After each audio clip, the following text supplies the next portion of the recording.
We are live. Hello, friends. Welcome to WeatherBrains, episode number 528. This is the pre-show. We have Brian Peters on the phone ordering this evening's dinner. It's either the House of Hunan or Pizza Palace. We don't know which one, but he's obviously ordering up his food for tonight. For those watching here on the YouTube stream, we'll ask him when he gets off the line what he's up to. So this is the pre-show. This is the time of the show where we share boring personal stories, order pizza, occasionally have humorous anecdotes, and we say outrageous things. And I would say 75%, 3 and 4 show titles come from the pre-show. And this part of the show is on YouTube only. And for those watching live, this is not on the pre-produced or the produced audio podcast that most people listen to. So that's a good thing. Kevin, Brian is ordering a pizza. We're trying to figure out, is it Pizza Palace, the House of Hunan? And Kevin can't hear a word I'm saying. He's got that odd look. Hello? We're trying to figure out what kind of food Brian is ordering here. He's obviously calling Pizza Palace or the House of Hunan. I couldn't hear until just a second ago. My wife had changed a setting on me, so maybe Joe's Butt Hut. That you ever been to Joe's Butt Hut? No, I can't say that I would. Best butts in Bama. It's a barbecue joint. Yeah, I figured as much. I don't know. So you blamed your wife on changing your settings? Did I hear that correctly? She is doing a series of webinars for piano teachers, and she doesn't like the camera on her laptop, so she was using mine. Oh. She prefers to plug in. The Yeti microphone has an earphone return on it, so she prefers to plug in there for some reason. Ooh.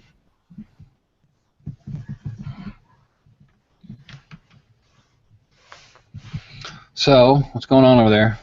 I don't know. It's busy.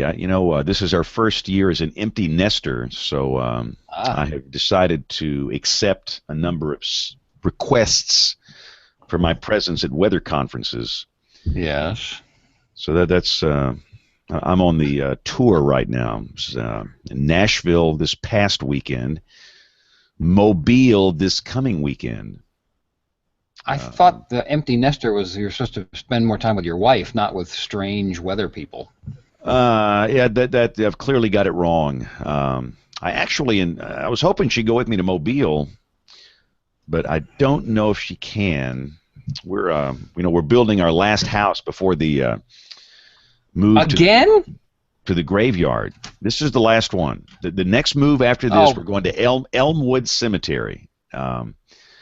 And so she is overseeing that project. I said, yeah, it's great. She likes decorating and all that. I'll be the business manager. You be the project manager. So I don't know. You'll have 6 more houses before that. No, happens. we're going to move in April. We're living in Paul Feinbaum's house. You remember who Paul Feinbaum is? That you are, and it's haunted. Yeah, it is. I bet. So yeah, it's haunted. I'll leave it at that. It's infested with strange critters. We saw a mouse in there last night. Wow. Are you like friends with him now or something? No, we've always gotten along. People think we hate each other. We get along fine. I mean, he has trashed me on the air, but that's just his routine. He trashes everybody. He's an equal opportunity trasher. He's trashed me. Yeah, he's trashed Brian. Yep. Probably trashed you, Kevin. He doesn't know who I am, I don't think. Well, he got on JB one time. I mean, he ripped JB. People who listen to that kind of hating, I just have no use for. So, Rick, you got any thunderstorms this evening? We have some out to the west of us. Why aren't you out? Hmm? Why aren't you out fixing Frederick radar? Instead of doing this show. Well, I think there's a group of people on Twitter that are going to form a group to go down there and fix it or burn it down or something. I just saw Yeah, some. Kevin's got a pipe wrench, so he can go fix it. I was so happy to come up here and get away from GKYs because that one broke down almost as much as Frederick does. Well, we were talking in the office, and it's like, in a way, some of these radars, the early radars especially, are like the little old, the nice classic car that was only driven by a little old lady to church on Sundays. Now there's a 16-year-old driving it, and it's going up and down, and it's got all this extra equipment added on it, and we're all getting old. I qualify them or classify them as the ones that were built on a Friday before a long weekend. Yeah. We'll keep our fingers crossed. James, have you found our victim for tonight? Yes. In fact, the invitation just was launched. Excellent. Are y'all trying to replace me? Is that why he's coming on the show? Oh heavens, no.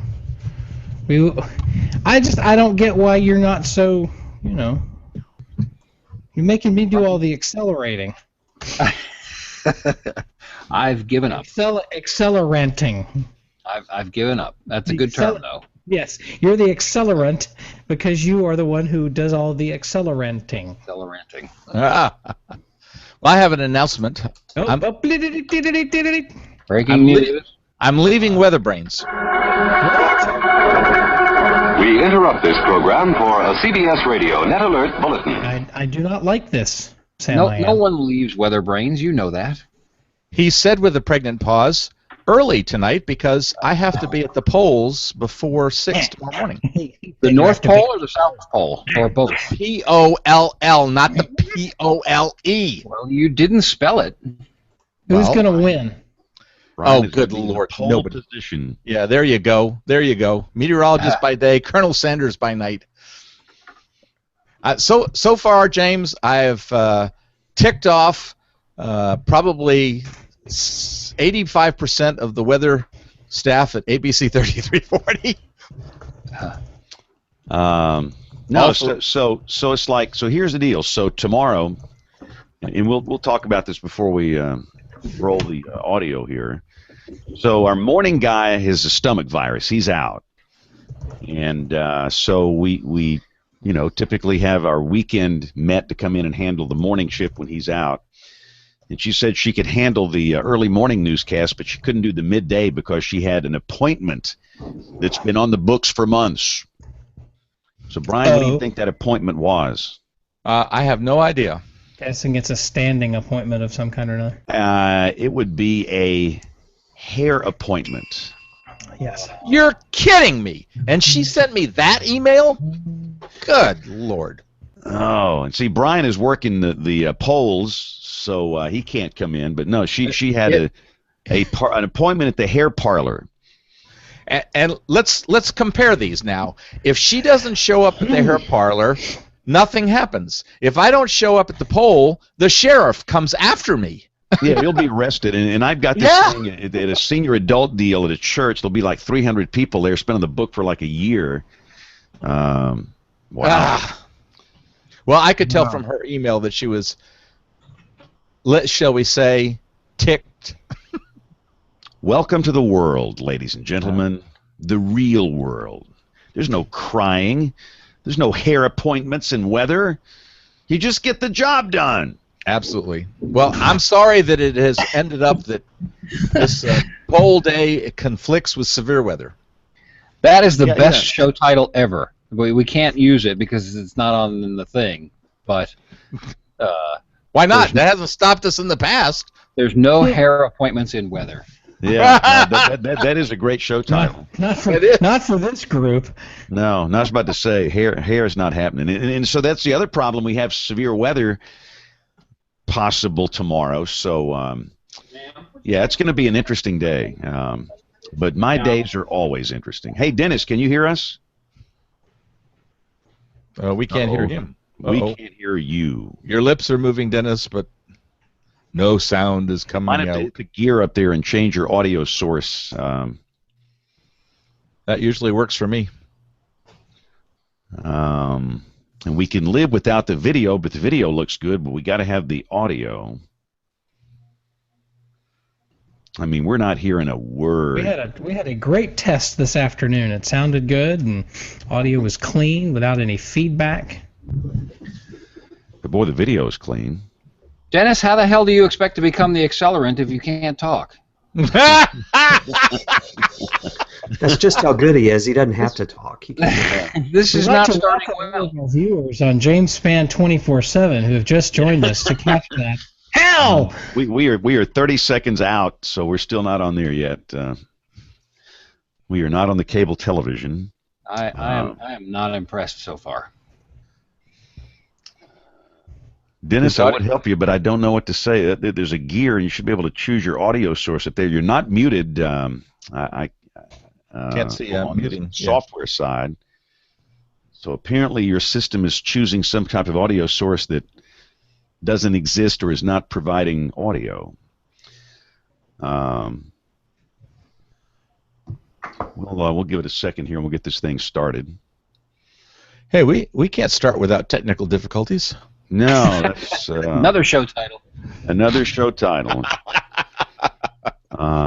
Ooh, Kevin, you're getting taken down on Twitter. Paul Kohlmeyer says, talking to me, I hope you are the irritant. And he's even left. He's not even here to hear this critique. No, I heard it. I'm here. I hope you are the irritant tonight again, because since Kevin Selly flamed out. Wow. We need you, Kevin Selly. The people. I think Kevin has hormone problems. I didn't even go out in a blaze of glory. I just kind of fizzled. I think, Kevin, you need some testosterone. Who do you call to get those pills? Is he old enough for hot flashes? I should have stopped after, what's his name? Mike Smith. We could get him back on the show if it would help. I would get wound up about that, yes. So our news anchor about 6 months ago gave me this little thing of pills, and he said, here's some male pills just for you. Oh, no. Oh, brother, please. I really don't need that. But as it turned out, it was some kind of vitamins or something he takes, but I thought it was Viagra or whatever that other one was. And we are really going down the tubes here. Boy, Dennis, I don't know what to tell you. Usually this is where Bill Murray gets on the phone and gets the guest on the phone with him, and he gives that look like he has gas, you know. So who's typing? Me. Are you able to hear me now? We can hear you now. You can hear me now. Why didn't you start typing earlier? What did you do? Start typing? He started typing. Now we can't hear a word he's saying. We heard him typing. Wow. You can't hear me now? Yeah, we can. Yes. Yeah, we can. Don't type can. anymore. Okay, yeah, I'm not touching the computer again. My hands Wow. are... Audio's a little hot. Yeah. What kind of mic have you got there, Dennis? It's built into the laptop.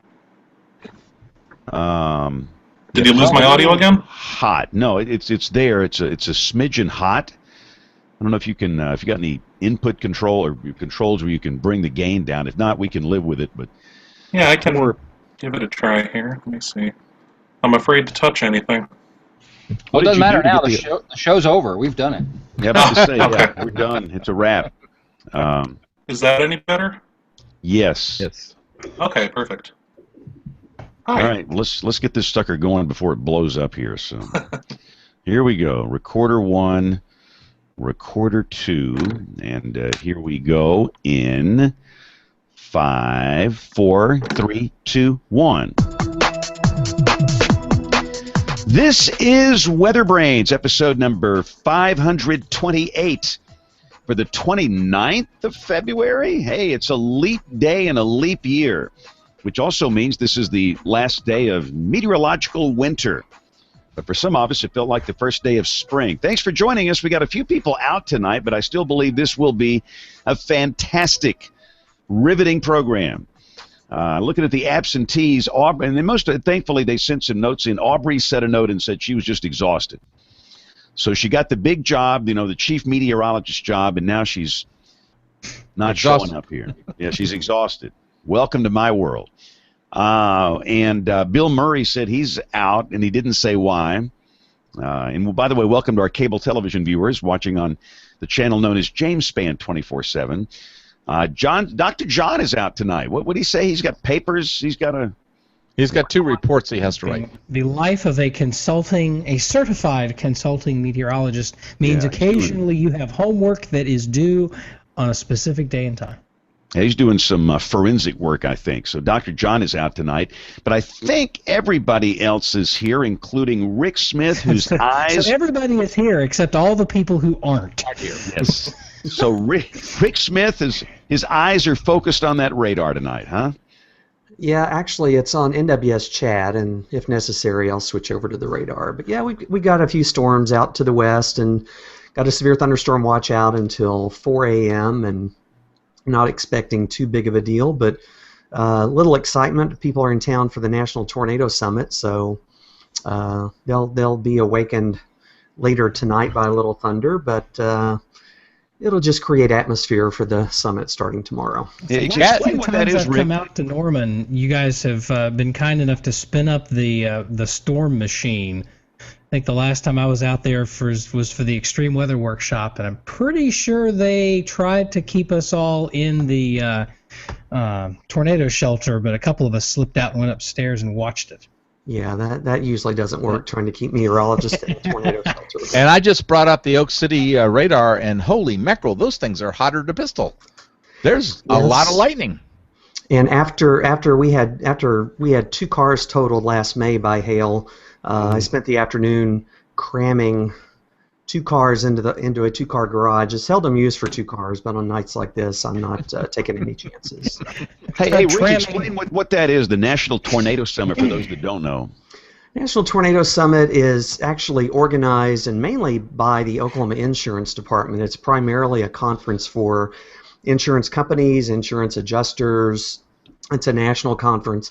There is a lot of weather, obviously, so there's a lot of talks from about tornadoes, about tornado shelters, about building codes, and things like that. So there's some good talks over the next 2 days.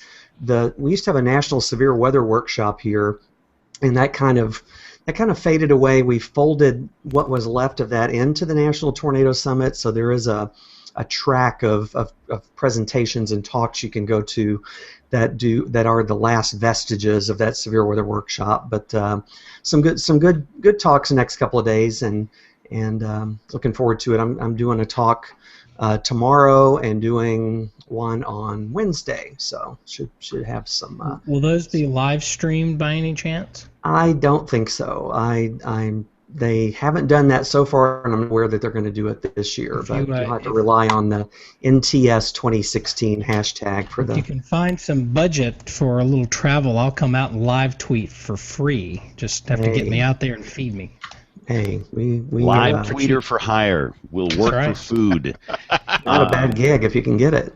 Yeah, by the way, let me thank my friends in Nashville. I spoke at their Severe Weather Awareness Day this past Saturday. Had a huge crowd, a bunch of WeatherBrains listeners and viewers there. That was awesome. We had some decked out in their WeatherBrains gear, but that was held in Nashville. It was put on by the local AMS NWA chapter and the National Weather Service, but that was awesome. And I'm kind of on the speaking tour this spring. I'm going to CCAPS. We talked about that last week on the show, but that will be at the University of South Alabama in Mobile, Alabama this coming weekend. I'll be there with Dr. Marshall Shepard, Rich Thompson of SPC, and Mike Gibson.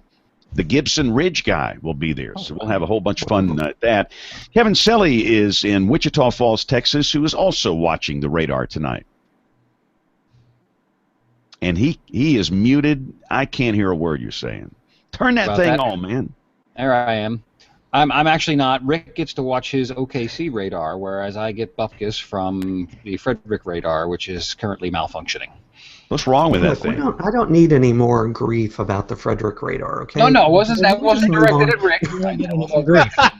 You're accelerating me. No, I'm just kidding. It was just an observation. I think these are kind of pooping out.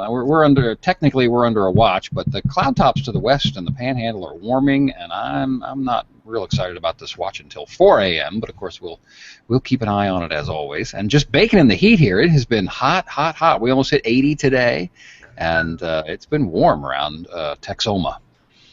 Cool. So how's it go? I mean, you've been out there for what, almost a year? It's over a year. It'll be close to a year and a half. We came in late October of 14. Wow. So give us a year and a half review of your first year and a half there. I'm ready to move on. No. I'm just kidding. Wow. If you know of a job opening, please call 1-800-KevinSelly.com. It's very nice. The people here are exceptionally nice. They have been exceptionally welcoming to me, which is very nice, and to my family.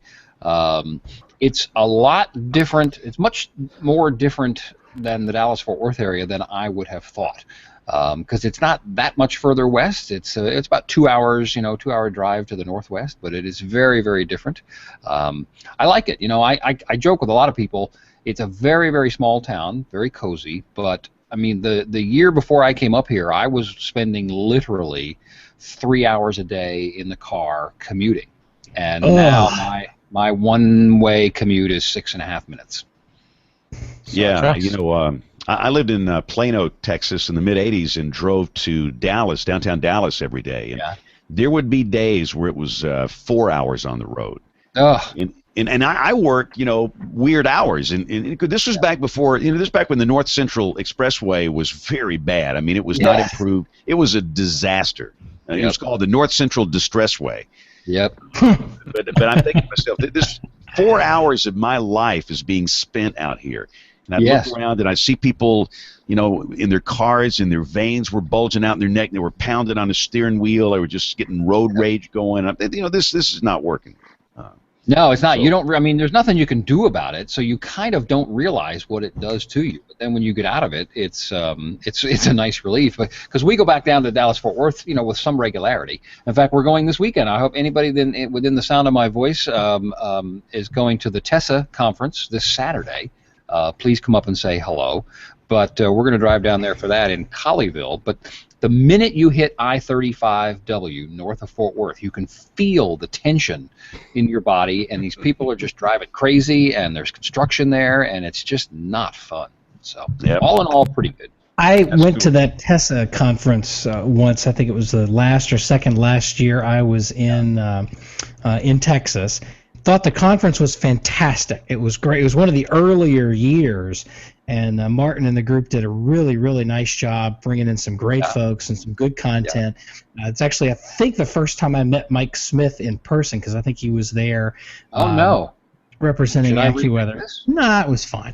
The thing I remember about that, though, is it was me and I'm trying to think, another one of our meteorologists from the station I worked at in Abilene, and a weather guy from Dyess Air Force Base, who was doing some fill-in for us at the time, a fellow by the name of Mike Butrovich, one of the nicest people you'd ever meet. And so the three of us went out there, and we did the conference, and then we went, and I can't remember where we stopped to eat, but it was somewhere in Garland, on the east side of town, or Mesquite, or somewhere over there on the east side of Dallas. And stopped for dinner, and while we were eating dinner, someone broke into the station vehicle that we had brought, stole 4 CDs that I had left in the car, broke the window, which is the worst part about it. Broke the window, stole some CDs, and unfortunately for them, stole what looked like a credit card from a portfolio that was laying in the front seat of the vehicle. That happened to be Mike's base card from Dyess Air Force Base. And the rules for, stealing from the federal government, that's a whole other level. So I'm not sure whatever happened to that. Insurance paid for the windshield. The worst part about that was, we had to suck all the glass up and everything, but we basically taped up the window. It was cold enough that you couldn't really ride with the windows open. So I had to tape up plastic on the window, and it was I couldn't hear out of this ear for like a day afterwards because the plastic was for 3 hours down I-20. I bet you guys were real chick magnets in that vehicle. Oh man, are you kidding? This is the 21st year for that conference. Wow, yeah, this was probably 2005, 4, 6, somewhere in that ballpark. So it was much earlier on. Everybody come. Yeah, it's a fantastic conference. If you're in that neck of the woods, it's worth driving from southern Oklahoma or central Texas to come over there. That's funny, Nate. We could have been there at the same time before we met. It's quite possible that we were there. Yeah. And before Nate brings in our guest, let me bring in Brian Peters, the internationally beloved meteorologist who's working the polls tomorrow. He reminds everybody within the sound of our voice to vote early and vote often. Absolutely. Yeah, we were getting everything ready. How did you get involved in this mess? I mean, you're a weather guy and a poll worker guy too. Yeah, but I have high visibility in the community. So a friend of mine is the poll inspector. That is the person who runs the poll. So she asked me if I would like to work, and I said, why not? Give it a shot. So it's kind of fun. You get to see a lot of people that you only see once a year or twice a year during the elections. So what's the wildest thing that's ever happened to you working the polls? Have you ever had to take down a gunman, or what's your wildest story? Well, it's not terribly wild, but I had to enforce the rule when a police officer decided to loiter in the polling place. What? And you can't do that. You made a citizen's arrest on a police officer? No. I called in the cops to get rid of the cop. I got brains, baby. Like I can see Brian. Citizens arrest. Citizens arrest. Yes, absolutely. But that's supposed to be my line. Maybe it's like 2 hours from here.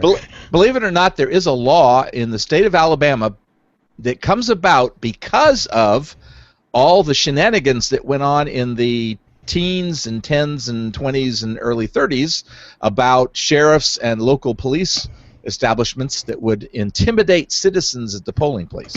I say, boy, who you voting for there? Absolutely. Exactly. Yeah. You've got it. All right, Nate, bring in our guest star before he hangs up on us, please. All right. This is, it's been a show in the making for some time. Our guest tonight is Dennis Mercereau. Most folks know him from his time as the lead, I think, only author of The Vane, which was Gawker's weather blog back when Gawker did stuff other than politics. And he'll fill us in on how that came to a really untimely end, because that really was a really fantastic site. He now writes for, among other things, Forbes magazine's online website, also for Mental Floss. I keep waiting, by the way, for him to show up in John Green's salon for one of those list shows they do on YouTube. So let's bring it on, or at least bring John Green on the show next time, because he's pretty cool. I want a salon like he does. He's got all that stuff in the back. Anyway, he's a graduate of University of South Alabama. He is a North Carolinian. He's only I think I passed by his house a couple of times last year on school talk trips stuff. Although technically he's not in my viewing area. He's one viewing area over, but we'll let him go. We'll let that go. He is also the author of the Extreme Weather Survival Manual that he wrote. Yes, there we go. That was written and published in October of 2015. Dennis, welcome to the program, and Thank you for having me on. You believe in, have mercy on your soul. Thank you for having me on. I appreciate it. Not a problem. Glad to have you on. So let's start off with, I think most folks. Now, you also have written from time to time for Capital Weather Gang, which is no small masthead to write under. But I think most folks who watch or listen to the program probably know you from The Vane. So tell us a little bit about, first, how you got to contribute for Capital Weather Gang, and then how that turned into the Vane gig. Well, I started blogging about the weather at a political site of all places. It was called Daily Coast, and it's a certifiably crazy place. And it's a great place to talk about crazy weather. And I never knew that the weather would take off there. I started writing early 2011, and I was like, people aren't going to read this stuff. Yeah, no exciting weather this year. And I started doing some severe weather live blogs, and the craziness in March and April started up, and people just kept reading them because people really liked that I explained the weather in a way that they don't get if they go to weather.com or, AccuWeather's website. I would lay out the forecast and I would explain why the tornado is happening. And I just slowly built an audience on the political site. And the editor of the Capital Weather Gang, I guess he read some of the stuff I wrote on Daily Kos. And one day in 2013, I think, he sent me an email and said, "Would you like to do some freelance stuff for us?" And I said, "Sure." So that was a really lucky break on my part. I think I was still in college when that happened. So pretty great And then place to start how did out. that turn into writing for the Vane? Or the creation of the Vane, I guess. Yeah, the Gawker Media, they started a program called the Recruits Program. It was their way of bringing in new writers to write about new topics. And one of the sites I wanted to write about, because they saw how a snow map can go viral with 1 million clicks, and they thought, oh, well, maybe we should start a weather blog. and so they decided to bring in the Recruits Program. And their editor at the time, John Cook, he sent out a tweet saying, "We're looking for a junior weather reporter." And one of my friends saw that and sent the link to the tweet to me. And I was sitting in my dorm room, and I said, why not? I'm graduating in a couple months. So I sent him an email, and he sent me an email back, and they were really interested in it for some reason. And that's I started the Vane March 3rd, 2014. So we're coming up on 2 years now. May it rest in peace. Yeah. So tell us about it. It's really came to an untimely end, and talk about some of the things that you wrote about. I mean, you and I have talked a little bit about some of the content, some of the traffic you guys were getting. Mm-hmm. This was pretty heavily trafficked stuff. Most of it was U.S., some of it international. Mm-hmm. But tell us sort of the kinds of things that you were posting on there, and the kind of reactions and feedback you were getting. For the most part, I used to write about just day-to-day weather. I would post some weather maps, and I would say, it's going to be really hot out west and dry out west, and we would have some snowstorms out east. And I would just try to explain the weather in the most relatable way possible, because, the kind of stuff that Gawker posts isn't the best stuff sometimes. Mm-hmm. And some of the people who were going to Gawker, they were interested in celebrity news and gossip and, brutal takedowns of politicians. So they weren't really... With a website called Gawker, you might expect that. Yeah, really. And they when... Lost my train of thought, I'm sorry. You were bad-mouthing Gawker. Yes, thank you. The people who visit Gawker weren't really interested in the weather, so I had to try to explain it in a way that connected with them on a relatable level. I had to make it interesting for them. And so I would just write mostly day-to-day weather that would be easy for them to read and easy for them to understand, and kind of interspersed it with these lengthy, angry rants that would go viral. So talk to us about some of these rants, because there are a couple in particular. I want to start with the ones that sort of touched me and Kevin especially, and James, where you would go off on something that had something to do with TV weather. Naming winter storms was one, but certainly by far not the only one. What was the first one of those, and what was the reaction that you got, and did it surprise you that you had all of a sudden a bunch of TV people going, "Hey, this guy's preaching for us"? And as you're answering, keep in mind that you're auditioning for the part of the accelerant on this program. Yes. Okay. Yeah. I think the first one I wrote about was when there was a tornado outbreak in March of 2014, and people were sending in hate mail to the television station Facebook and Twitter accounts.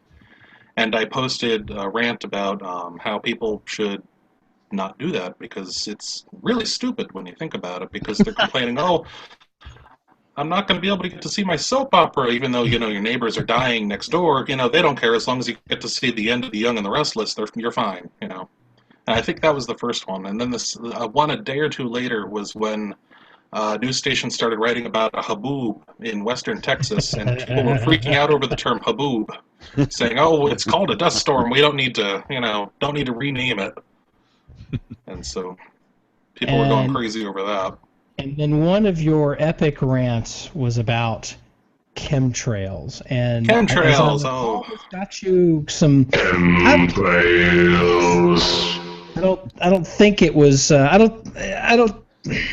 Death threats? Is that fair to say you got a few of those, or is it just? I got a few of those, but I wouldn't take them seriously. It was more like, I hope you get cancer and die. Kind of like well, that that's horrible thing that, is something you would say to grandma, God.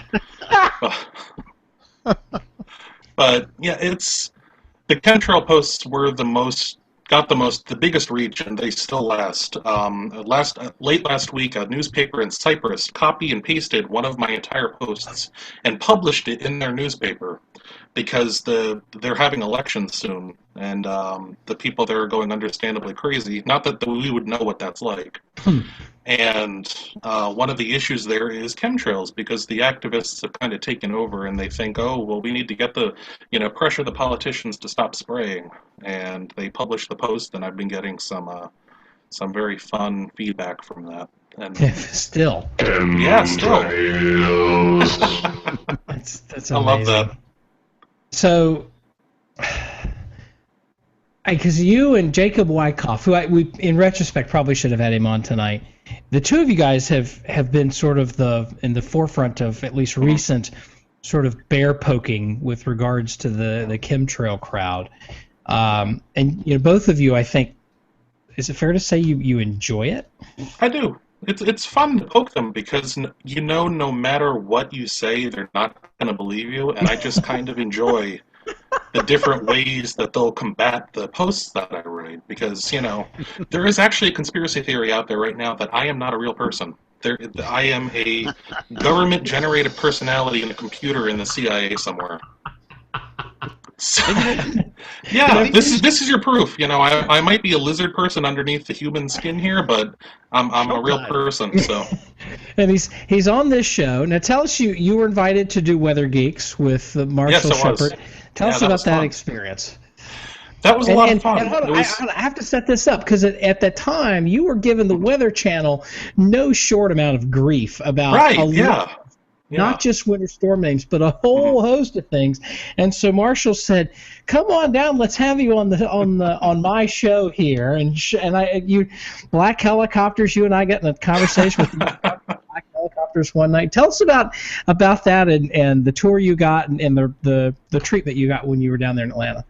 I love the Weather Channel, and I love the people who work for the Weather Channel. And I always say this whenever I start talking about criticizing the Weather Channel, is I grew up on the Weather Channel. I love the weather because of the Weather Channel.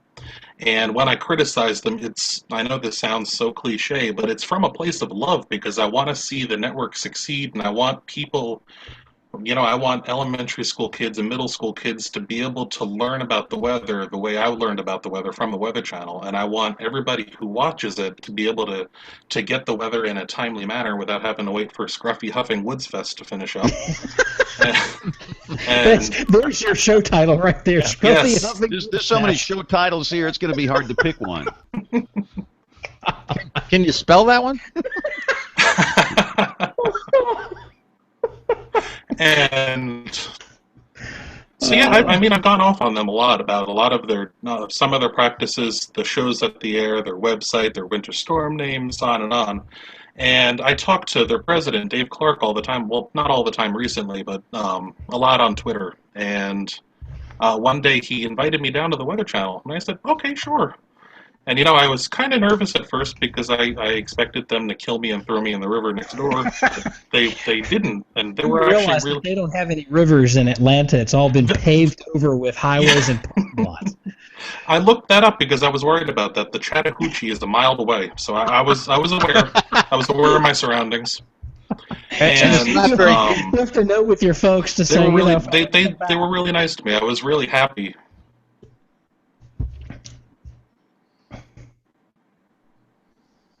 So they have. So they rolled out the red carpet for you a little bit. Yeah, You were on the. You cut out there for just a second, but you were on. Yeah, I know. The feed cut out for a second. Sorry about that. So you came down and they rolled out the red carpet for you, and then you had a chance to talk to Marshall on Weather Geeks. How's that? Because we keep trying to sync something up with WeatherBrains and Weather Geeks, and we just haven't had a chance to make it work yet. Yeah, I loved it. That was my the Weather Geeks episode. It was the second time there. It was, I think, the week before my book came out. Mm-hmm. And I went down there, and Marshall, I love Marshall. He's such a great guy. And all of the producers there and all the meteorologists there, they're all really great people. And It was. I thought I was going to be nervous and I would be tripping over my tongue and I'd be like in a puddle behind the desk, but it was easy.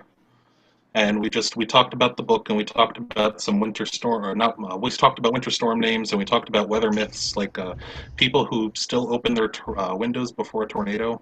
That's just the I silliest remember thing. learning that in elementary school, Yeah. and thinking even in elementary school, why? This In middle seems like school, we had why would you let the tornado in? in middle school, when we had tornado drills, they made us all go out into the hallways, and our middle school had pane glass windows from the floor to the ceiling, and they made us line up next to these big windows and cover our heads. And I would argue with the principal about it all the time, and they were like, well, that's what we're told to do. That's not how this works. That's not how any of this works. So what are you up to now? So it seems like, your byline could be, I could hit any one of about a dozen different sites and something you've written is going to show up. How is it? So well, first off, tell us how the Gawker site went away. And this was not expected. And this was part of a bigger sort of a culling, I guess, that they did. So set that up and then tell us how you went from writing primarily for one site to basically writing for everybody. Well, I'd never expected the vein to last as long as it did. I expected it to last about a month. I remember emailing the editor of the Capital Weather Gang. He and I had been talking right when I first started the vein, and I was freaking out because I was like, oh my God, nobody's reading this. They're going to fire me in 2 days. And he said, relax, it's just been 2 days. And month after month, I never got an email firing me. So I was like, okay. And I lasted 18 months. And in the middle of the summer, Gawker went through a huge scandal that their editor and the executive editor both to resign. And I figured, well, that's the end of me because they're going to bring in somebody else and they're going to retool the site and they're going to nuke the vein. And I lasted. I think that happened in July, and they got rid of me on November 17th. So it lasted longer than I thought. But they decided to go over to a political website, and they got rid of the vein. They got rid of a couple of full-time employees from the site. They got rid of all the other subsites, too, from Jezebel, Gizmodo, Ionine, a couple of the other sites. And they just did it all. And the way you put it, I think there's some humility here that I don't know that's warranted, because you say they got rid of me. Well, they got rid of basically everything that was worth reading at the time, in terms of Gizmodo, and I mean Gizmodo had some love them or hate them, they broke some news about the iPhone in terms of they were one of their people that found the iPhone that was left in a bar, and back I think the iPhone 4, I guess iPhone 4, 4S, somewhere in that ballpark, but so that went away, and then now you're writing for Mental Floss and Forbes are sort of the two biggies. Yes. What's it like to write for those groups? And are you writing just for the web, or are you writing for their written publications as well? I'm writing just for the web. I really like writing for them because it's a different audience and it's different from what I used to write, and it's a little bit of a challenge, and it's keeping me on my toes because I used to just ramble on 1,000-2,000 words, and now I have to keep it short. I have to keep it relevant and interesting, even if some of my posts in the end of the vein, I kind of knew it was coming to an end and the weather was kind of boring, and I kind of phoned it in a little bit. But writing for Mental Floss, I write 2 posts a week. I usually do them on Monday and Thursday. I didn't write one today, so if you're watching, Jason, sorry about that. And I like it. I like it a lot. It's not quite as it's not very challenging, but it keeps me on my toes a little bit. I like it. What is the mental image I get of Mental Floss? And I don't know. I'm torn. On the one hand, there's some really good content there. Like I said, I watch some of their web videos, for example, but I don't know. Every time I floss, it's not very pretty. I don't know. Mental Floss, it's a great site. I click some of their articles, and you click another article, and you click another article, and like 4 hours disappears. Yeah. They just post so much great stuff. I love it. Yeah, it just gets sucked in. It's brain candy is the way I look at it. It's good stuff. So obviously we know where you stand on chemtrails. Yes. Talk to us. We had I went on a rant a couple of weeks ago about winter storm names. Where do you stand on that? Where do you stand today? And has your position evolved at all? I'm a little bit warmer to winter storm names than I was maybe a year or two ago, and it hit me when I was having a conversation with one of my friends. We were trying to figure out, I was trying to remember which winter storm up in Northern Virginia stranded a bunch of school buses because they didn't close schools. And I couldn't remember which one it was, and I thought for a brief moment, man, I wish if it had a name, I would remember which one it was. And it just clicked with me like, oh, maybe winter storms should have names. And then I thought about it a little more, and I was like, no, it wouldn't work very well. And it actually, that winter storm did have a name, and to this day, I still don't remember which one it was. The Weather Channel named that storm. I can't remember which one it was. Now, is it because that the Weather Channel is naming it and their viewership is, maybe 0.5%, 1% of the entire country, and so they're not as if my argument is, I think that if we were all naming them and we were all naming them the same thing, sort of like we do hurricanes, that the names would have a better chance to stick. Yeah. And that might actually be useful, but where it has devolved, and I say devolved at this point, is that you've got the Weather Channel doing one thing, and then a number of other media outlets doing something different for their local audiences. And in one case, sort of a larger than local audience. And I don't know that that's what the Weather Channel intended, but that's where we are. Yeah. Yeah, because the Weather Channel went about it unilaterally, almost nobody who competes with them is going to go along with it. So you're never going to get AccuWeather to go along with it. You're probably not going to get any local news stations, except for maybe a couple of NBC affiliates. I've seen people say, oh, well, my local weatherman called it Winter Storm Bubba a couple of years ago. And so as long as other news stations aren't going along with it, and it's only the Weather Channel, it's never really going to catch on. So I think the way that they went about it is all wrong. But one of the big sticking points for me is the criteria that they use. Because when we classify a tropical depression or tropical storm or hurricane, it's along the set of scientific standards. And the way the Weather Channel does it, it's if I think 2 million people are under a winter storm warning, or I think it's 200,000 square miles or square kilometers, or it's area or population, and that implies that if a storm only affects like 1.5 million people, for example, that the storm is less important than it would be if it affected a bigger area. And I know they argue that it's the impact of the storm and not how bad the storm is. It's how many people are affected by the storm. Like the storm that hits New York City is going to be more impactful than a storm that hits Birmingham, Alabama, but if the storm that hits Birmingham, Alabama is a lot worse than the one that hits New York City, it gives people the wrong message. I think that's what it comes down to. So would you be in favor of the Weather Service taking it over, or some other private group taking it over? And if so, what sorts of criteria do you think should be used? I think that's what's going to have to happen someday. The National Weather Service will have to take it over if it has any chance of succeeding on a larger scale than the Weather Channel's seen so far. And as for criteria, I've been trying to think about that for a couple of years now, and I've not been able to come up with criteria that would be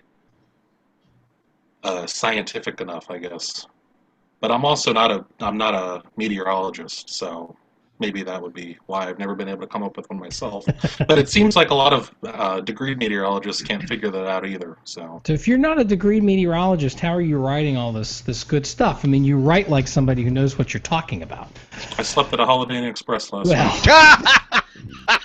Where's the sound effect on that one? I got a minor in meteorology from the University of South Alabama. This is the second week in a row we've had South Alabama folks on the program. I just put that out there. And I was a meteorology major for 2 years, and then I switched over to political science, and I kept my minor as meteorology.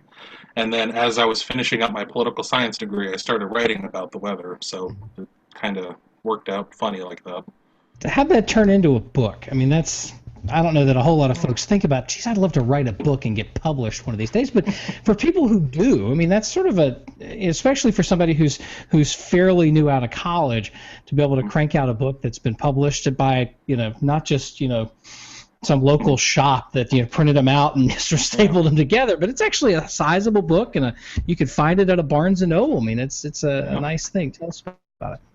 It's really cool. The publisher, they were looking around for somebody to write the book is sort of like half weather explainers and half survival information, and because it's a book published under the Outdoor Life name, they have plenty of survival information. They just needed to find somebody who could write the weather stuff, and they were looking for some names.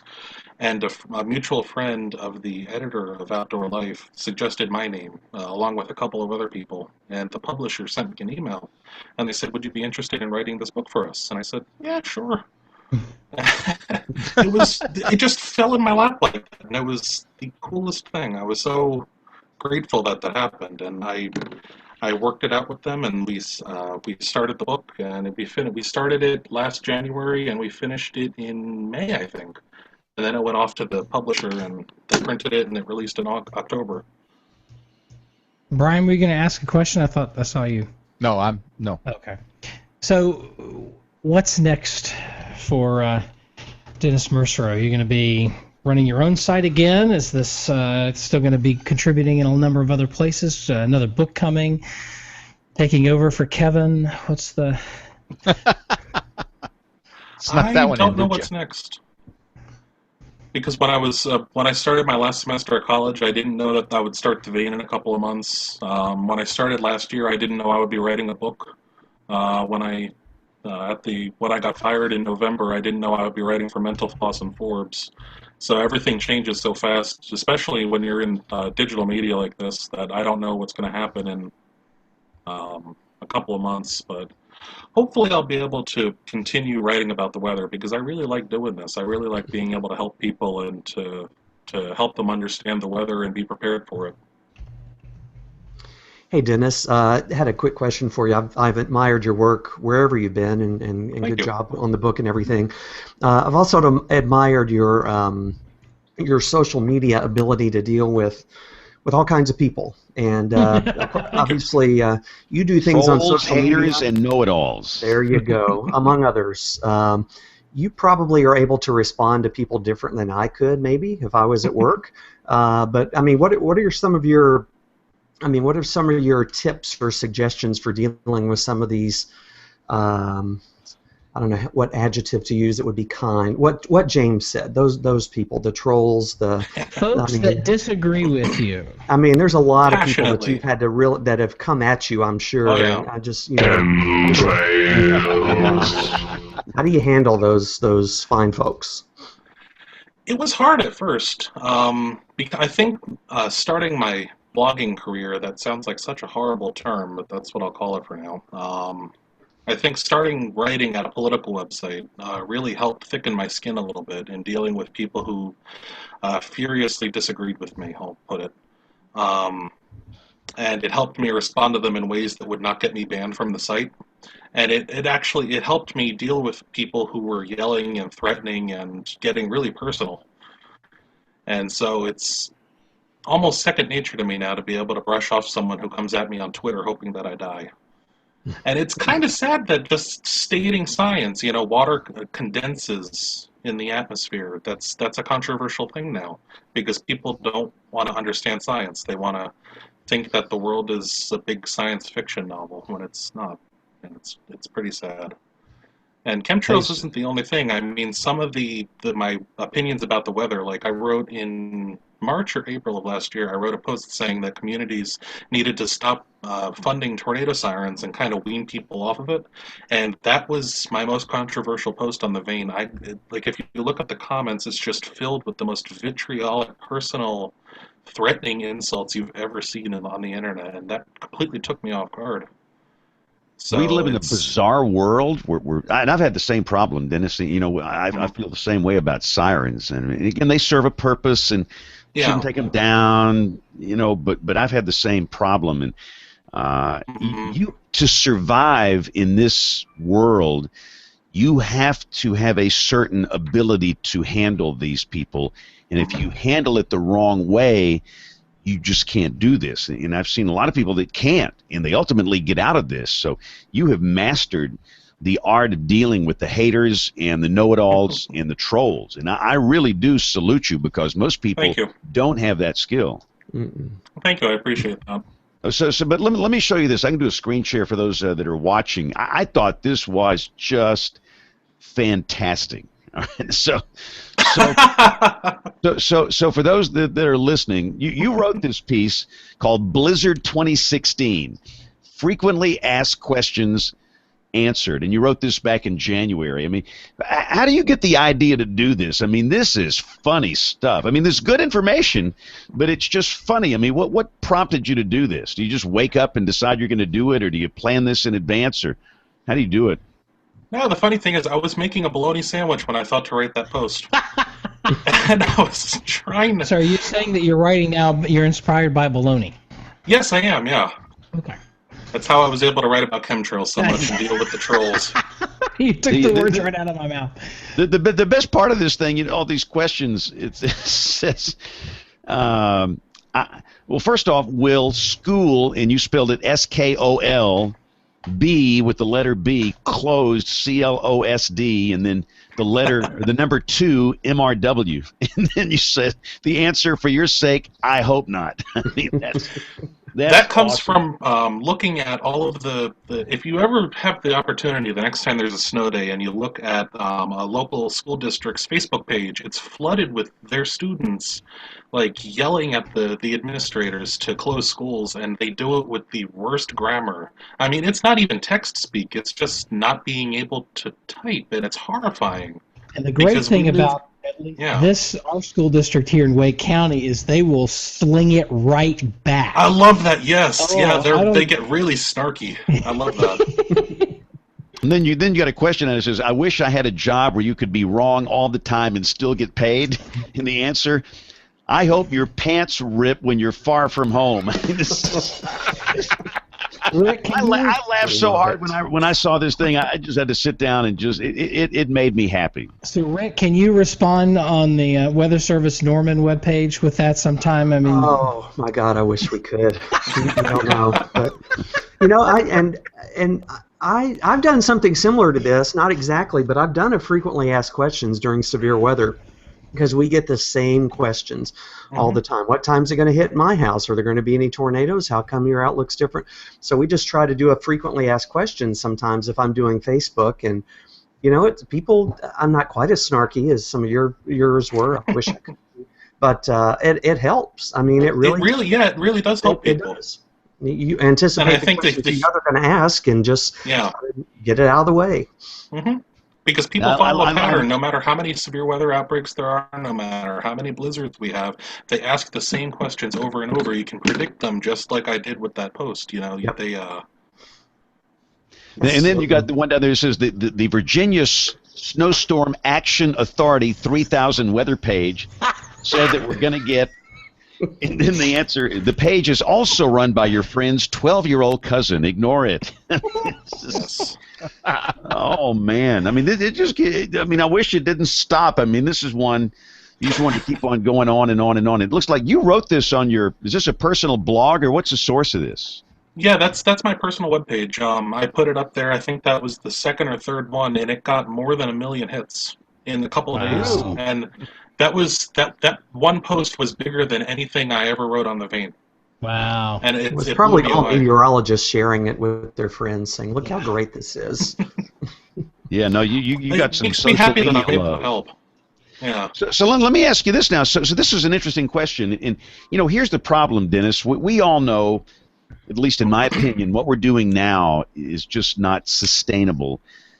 This has been a wonderful career. I've been blessed. It's been a great way to earn a living, raise a family. So here we are. Who in their right mind is going to stay up and wait until the news comes on to see what the weather's going to do? They'll watch us for tornadoes and things like that, but that only happens so many times a year. So we're in this new world, and you've been a leader on the digital side. So the question is, do you need a Gawker where you're writing on your own page and you're doing over 1 million hits? Where do you go from here, and what's the future for those that want to be in the digital world doing weather content? I don't know. Man, join I mean, the club. Yeah. We were Yeah, hoping you knew because you could tell us, and then we could, work together. If I Figure knew, something I'd be out. I'd be a very rich man right now. I wouldn't be struggling to pay my student loans. I know that. But Now, there are a lot of rich people that are struggling to pay their student loans. Let me tell you. yeah. But yeah, I think one of the reasons I was so proud of the Vane is because I was able to connect with so many people who otherwise wouldn't care about the weather, even if a tornado was bearing down on their house. And I think what you all do on television and like sites like weather.com and local news websites, it's a very valuable service because people are able to just go and check the weather, but they also need the analysis that goes with it. So they can't just see, rain changing to snow or scattered severe thunderstorms in the afternoon. They need to be able to understand what's going to happen, how it's going to happen, and actually why it's going to happen. I think some of my posts did so well is because when people understood, the winds twisting over their heads and the thunderstorm, why the thunderstorms were going to be so bad and why the tornadoes could be so bad, it helped them, I guess, internalize it or it made it more personal to them. So it wasn't just this abstract, moderate risk for severe weather. It was like, oh, that's happening over my head right now. I should probably plan to do something about that. And I mean, you all do that. You do that on your Facebook pages and your Twitter pages, and when you have to do severe weather cut-ins and during the weather segment on the local news. So I think you all have a pretty good handle on that, and I think it needs to continue. We need to see more of that on the internet. I think James has the next question. Oh no! This. Oh boy!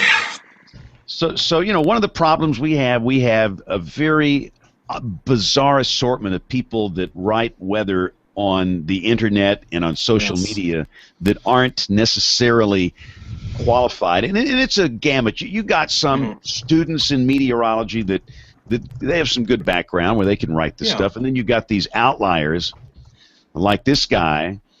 This is a guy in California, and your headline, and this is back when you were writing for the Vane, it says, "Weather hoaxer threatens the National Weather Service, records himself yelling at FBI agents."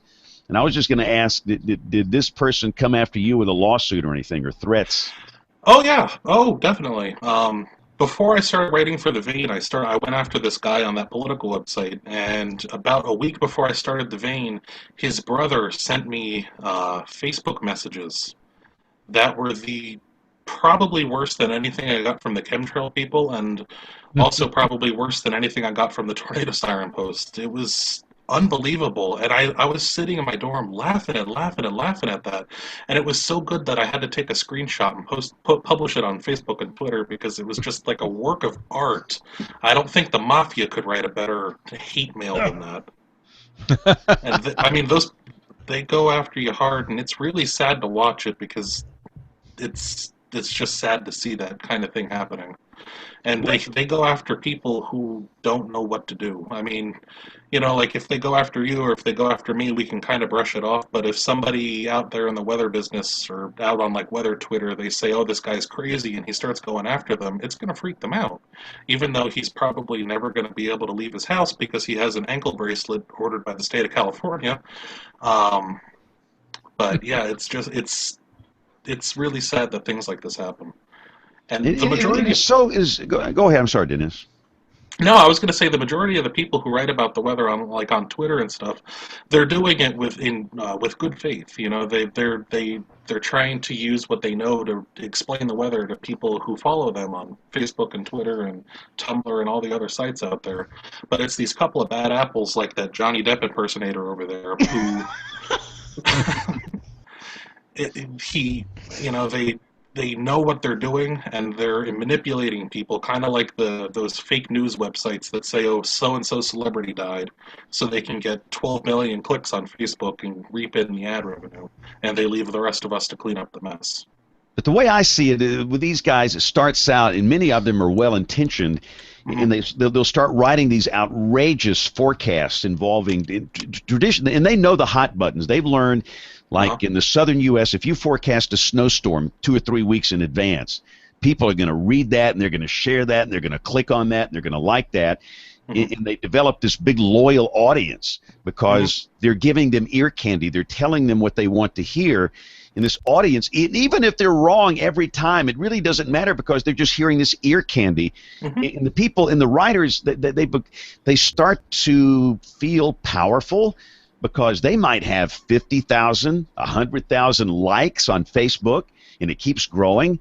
And if anybody criticizes the author, then boy, they are just like attack dogs. And the author then starts to become narcissistic, and then that leads to this delusion phase. And after the delusion phase, you just go insane. And it's just, I don't understand it. This is the most bizarre thing. And if we try and come up against them, they'll send their army of attack dogs to come get us. Yeah. And of course, they'll say we're a bunch of old farts and we're not enlightened. We don't understand the techniques that they've learned to forecast snow 3 weeks in advance. Yeah, really. And when those forecasts don't pan out, it's the credibility of actual meteorologists and actual weather sources that suffer. Amen. Because people won't remember that they saw it on, snowstorm3000.com. They're going to say, if that's a real website and you run it out there and that's a legitimate website, I'm sorry. But if not, it's a perfectly good show title. Yeah. But when these people say that, they're not going to go back and think about the Facebook hoax, or they're going to say, oh, well, they were calling for it, and they being the actual meteorologists. So it does a lot of damage. And again, the thing that I want people to understand, I don't think anybody here is against young weather enthusiasts from writing, right? Yeah. And producing products, but it has to be responsible. And if you're going to be irresponsible, even if you're, say, in college, then who's going to hire you? I mean, if you want a job in this enterprise, whether it's working for the private sector or working for NOAA, nobody's going to hire you if you are writing these outrageous 3-week snow forecasts trying to get clicks and likes, and right. you start and they'll criticize everybody. They'll criticize the guys at SPC. They'll criticize Rick Smith, James Spann. They'll criticize Nate Johnson, Kevin Stillman, and Brian Peters. Yeah, because we're just all a bunch of boneheads and we don't understand. And that's not a way to get a job, So. Right, yeah. A lot of these people, they don't understand that Twitter is forever. Even if you delete the tweets, it's logged on how many thousands of websites that crawl Twitter every day, scraping tweets. Yep. All right. Well, let's do this, guys. And let me just say this. I want to. I forgot to mention this up front. A friend of the show has asked all of us to come up with some forgotten severe weather advice. One thing that maybe you haven't mentioned in years about being ready for severe weather, or things that you should do when severe weather strikes. So I want to go around and ask everybody on the panel, after we do the recorded segments and the weather roundup, forgotten severe weather advice that can be very helpful. So go in the Wayback Machine, think way back on the good stuff that maybe you told people 5 years ago, and you have not mentioned it. And I think for me, there's a lot of things I should be mentioning that I don't. So we're going to do a segment called Forgotten Severe Weather Advice. But at the moment, we're going to roll Professor Peters. We've got Tony Rice in the Astronomy Report. We'll come back with that segment, Forgotten Severe Weather Advice. We will do a weather roundup. Aubrey's not here. I might pick up a couple of emails. We'll do picks of the week and much more as WeatherBrains rolls along. WeatherBrains 101 with Professor Peters. A term you may hear in meteorological discussions is mixing ratio. If you look up this term in the Glossary of Meteorology, you will find the definition to read, the ratio of the mass of a variable atmospheric constituent to the mass of dry air. Unless otherwise specified, the term usually refers to water vapor. It is expressed in grams per gram or grams per kilogram. Mixing ratio and specific humidity are nearly identical, but mixing ratio differs from the specific humidity in that it is related to the mass of dry air instead of to the total dry air plus water vapor. This difference in definition results in nearly identical values, but the mixing ratio is always slightly greater than that of specific humidity. Mixing ratio is conservative. Now, this means that the values of mixing ratio do not change for atmospheric processes involving a change in temperature. But mixing ratio is not conservative for changes involving the increase or decrease of water vapor. The total amount of water vapor that air can hold at any given temperature by weight is known as the saturation mixing ratio. There are two common uses for the mixing ratio. In meteorology, the mixing ratio is useful for tracing the properties of vast air masses as they rise or fall in the atmosphere. This is possible because of the conservative nature of the mixing ratio, since it does not change with varying atmospheric pressure and temperature. In the science of air conditioning, the mixing ratio is useful in calculations involving air as the transporter of water vapor through ducts to control the room humidity. Mixing ratio can also provide you with the relative humidity of the air, since the relative humidity is equal to the mixing ratio divided by the saturation mixing ratio. Well, no matter how you try it, you just can't get around in the field of meteorology without doing mathematics. If you have a question about the weather, you can drop a note to question@weatherbrains.com. Looking beyond the atmosphere, here's Tony Rice with your Astronomy Outlook. Pluto continues to surprise. Last week, NASA released images from the New Horizons mission of Pluto's North Pole. Frozen canyons running from 6 to 45 miles wide dominate the Lowell Regio, unofficially named in honor of the Lowell Observatory founder Percival Lowell, who contributed to the planet's discovery. The image also shows large, irregularly shaped pits reaching 45 miles across and 2.5 miles deep. These pits may indicate locations where subsurface ice has melted or sublimated from below, causing the ground to collapse. Most noticeable in this image is the snow. In high elevations, it appears a distinctive yellow color, not seen elsewhere on Pluto. Now, Frank Zappa warned us not to eat the yellow snow, and this is no different. Will Grundy, the New Horizons composition team lead from the Lowell Observatory, said, "One possibility is that the yellow terrains may correspond to older methane deposits that have been processed more by solar radiation over the years than the bluer terrain below. That more uniform bluish-gray color is seen in methane snow at lower elevations and lower latitudes." That's your Astronomy Outlook. Follow me at RTP Hokie for more spacey stuff like this.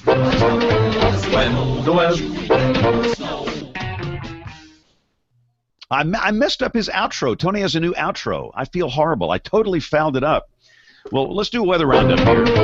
When the weather ball is red, warmer weather is ahead. When the weather ball is white, colder weather is in sight. When the weather ball is green, no change in the weather is foreseen. When colors blink by night or day, precipitation's on the way. This is the 29th of February, 2016. Weather roundup around the nation. Rick Smith, you're close to the action. How are those storms doing? They're doing okay. They'll be rolling into Norman here in the next 30 minutes or so. Still a watch out. No warnings recently. Just haven't heard any hail reports, thankfully.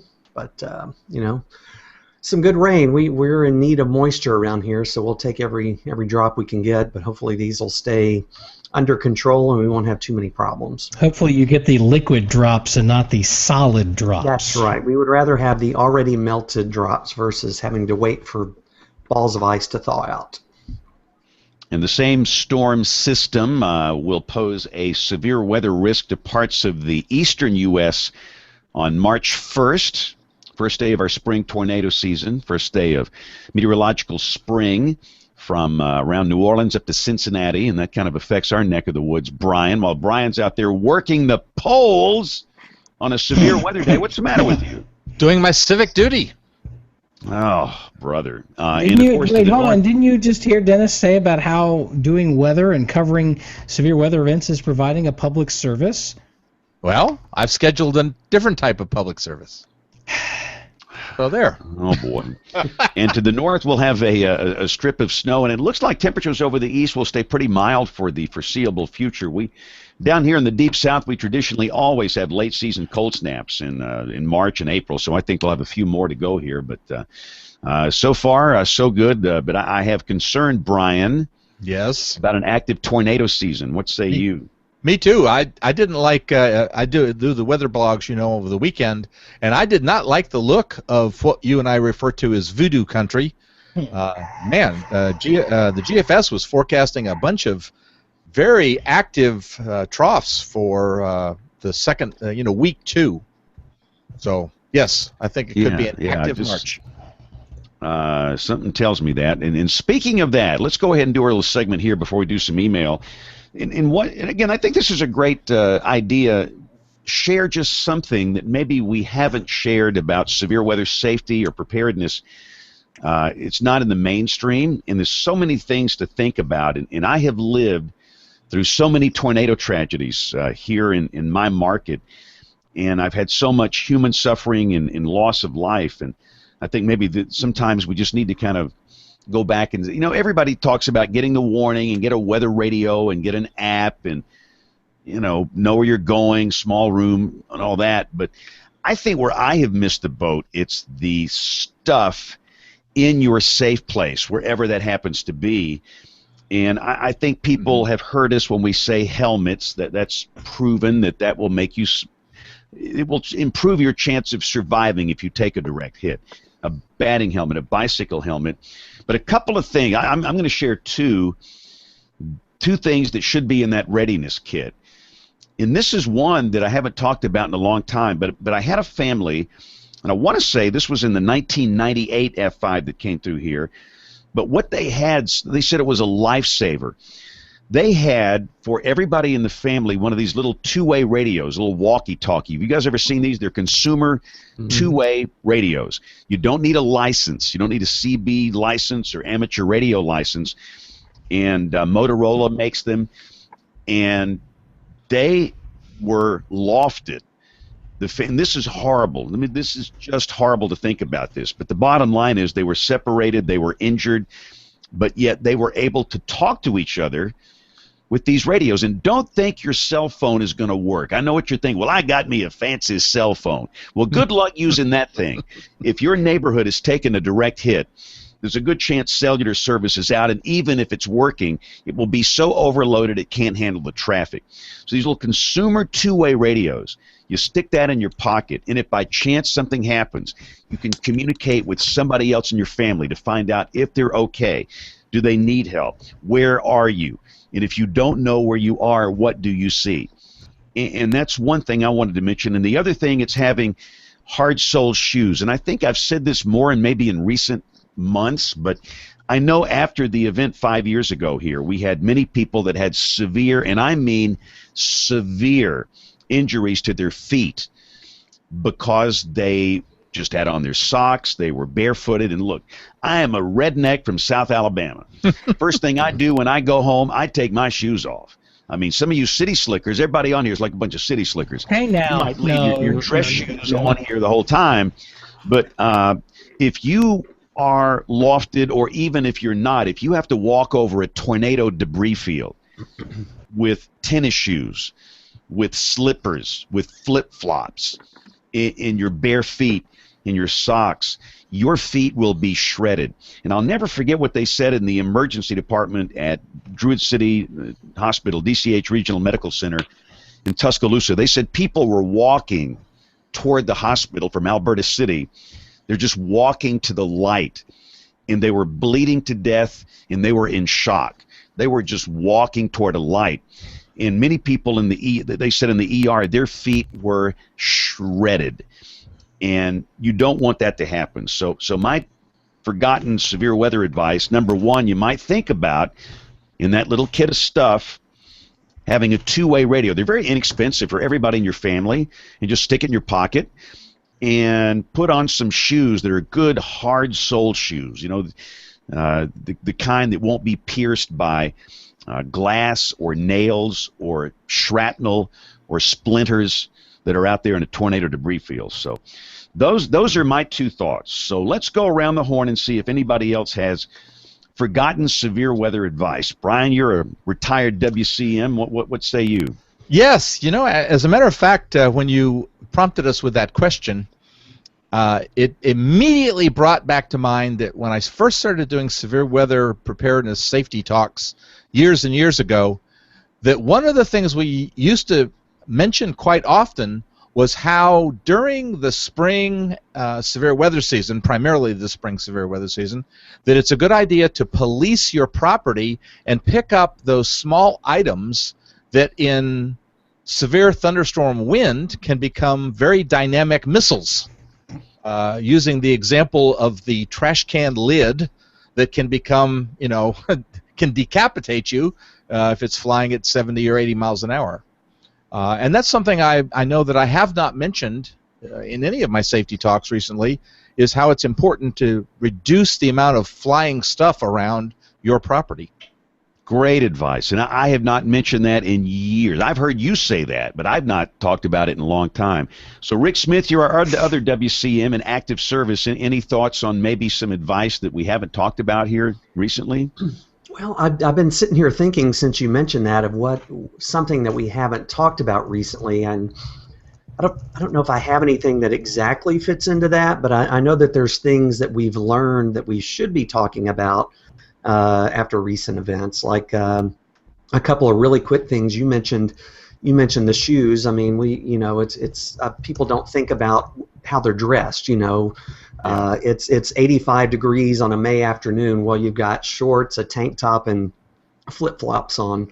That's not good tornado shelter attire. That's not the proper dress. So I try to get my family to wear long pants and to kind of be ready for the worst case. You're walking out into a horrible scenario where you're walking on wood and glass and nails. And another thing that keeps getting re-emphasized with events, and after our 2013 tornadoes, we thought about this a lot more, was the pets. And we try to emphasize this a lot, is, we've got a dachshund and a boxer in our house. We can hold the dachshund, but think about if you come out of that shelter and your house is gone. How long are you going to be able to hold on to that dachshund or the boxer? So leashes, pet carriers, any medication for the pets, food and water for the pets. The pets have to be just as self-sufficient as you do in the event the worst case scenario happens. So we've been doing a lot more advising people about pet preparedness and pet reaction. Having your pets able to handle the storm with you, because that could be a huge burden on you. I mean, people love their pets, and we had so many situations where pets were separated from their owners, they were lost, they ran away, they didn't have a carrier or whatever. So we're trying to do a better job of that. So it doesn't really fit what you said, but I think that's an important thing that we need to be talking about more. And that's great advice. I think that starts, Rick, with making sure that all of your critters have been microchipped. Yeah. They have collars, stuff like that. I mean, we had with the tornado we had come through here last week up in Oxford, I believe it was Oxford, that we had some damage and a couple of dogs had gotten out. Thankfully, the dogs were found, and it was a happy reunion. But that can go very much the opposite direction. Absolutely. All right, let's get Kevin while he's sitting there at his suite. Kevin, any tornado advice that we haven't talked about in years? Forgotten tornado advice. Yeah, listening to Rick's comments, I guess I would add a little bit to the pet comment, because I've thought about this a lot at our house. We have 2 cats, and one of them especially, he knows when something's up. And so what I will tell my wife and my son is they need to be in the carrier earlier in the day, because if we start to panic, that cat's going to know that something's up, and he's going to take off under the bed, and then you're spending your time deciding, well, am I need to be getting the cat under the bed? Do I have time to fool with that or not? So I'm going to advise them to put the cats up, in a carrier or a safe place earlier in the day when they're not sensing what's going on. And my other comment would be, and this is probably a little more mainstream, but just a reminder on medicines. Matthew, as you all know, is type 1 diabetic, and there's a lot of stuff that goes along with that, and there's a lot of stuff that goes along with any kind of conditions. And so extra caution with the medicines, and not only a medicine that you might need for an hour or 2 hours or 3 hours, but more than that, even a couple of days. Great. This is great stuff. So thanks, Kevin.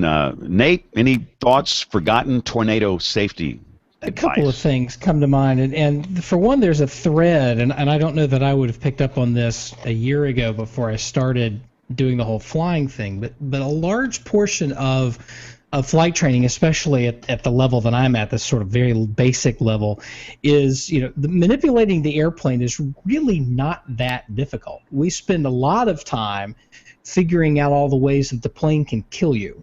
A lot of it is planning. If you plan properly, then that saves you from having to, for one, do that in the cockpit, but two, it can keep you out of trouble.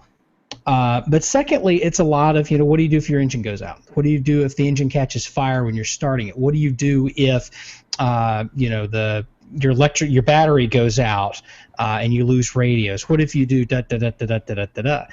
It's a lot of what if stuff, and the same thing if you're taking a trip where if you have to put down somewhere in the middle of the jungle, are you dressed?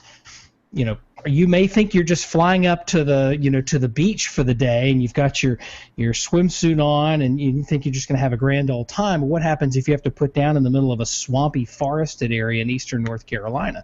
You got to think about that stuff ahead of time, because when you're in the moment, when you're in the event, that's not the time to think about it. It's too late. You sort of have what you have with you, and the amount of work, the preparation that you've done up front is what's going to save your keister at that point, not whatever sort of rabbit you can pull out of your hat, because I can tell you there are no rabbits there. The thing that comes to mind for me, and something that we had to actually talk about on the air a few years ago, especially around here this time of year and going back into the wintertime, is that not all tornadoes look like, sound like, behave like the ones that pop up in the planes. I think if you ask most people what a tornado looks like, what it sounds like, tell me what the conditions are, they're going to give you some line about cold air clashing with warm air, and it's this big stovepipe funnel that's coming straight for me. It's tearing up everything, and that's, especially in this part of the country, that's not what they look like. You're probably not going to be able to see it because it's probably going to be rain wrapped, and if you see it, it's too late. And so to think about trusting the people that you are getting your warnings from to know what they're doing, and that involves a certain level of trust. I can't, like Rick and Kevin and the folks in Texas and Oklahoma, for example, and Kansas, I can't show you this monster F3 bearing down on a town in my viewing area with my helicopter. I can't do it. Cloud bases are too low, the trees are too high, the terrain is too hilly, et cetera, et cetera, et cetera. And oh, by the way, even if it wasn't, it's rain wrapped.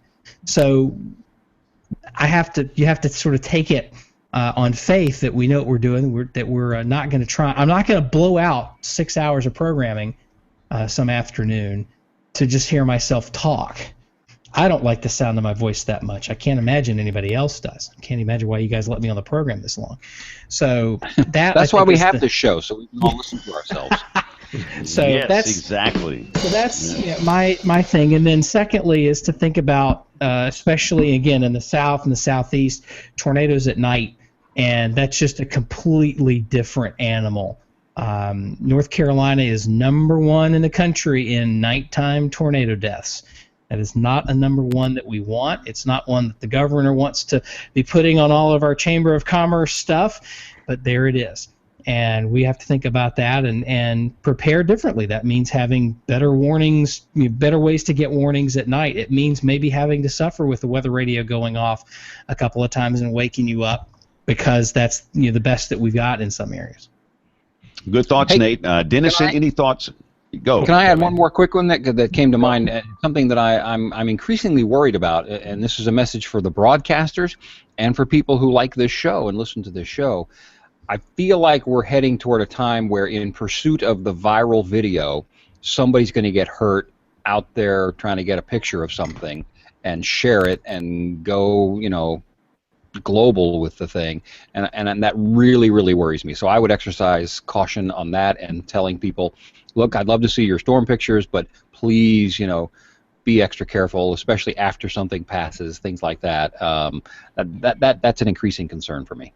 Yeah, getting a $40 Google AdSense check for your YouTube video views is not worth your life. Trust me. Yeah. All right, Dennis, any thoughts from you? Maybe some forgotten tornado safety advice? I don't have any forgotten tornado safety advice, but one of the things that I've run into constantly when talking to people online, both online and in person, about severe weather is the prevalence of myths that they believe.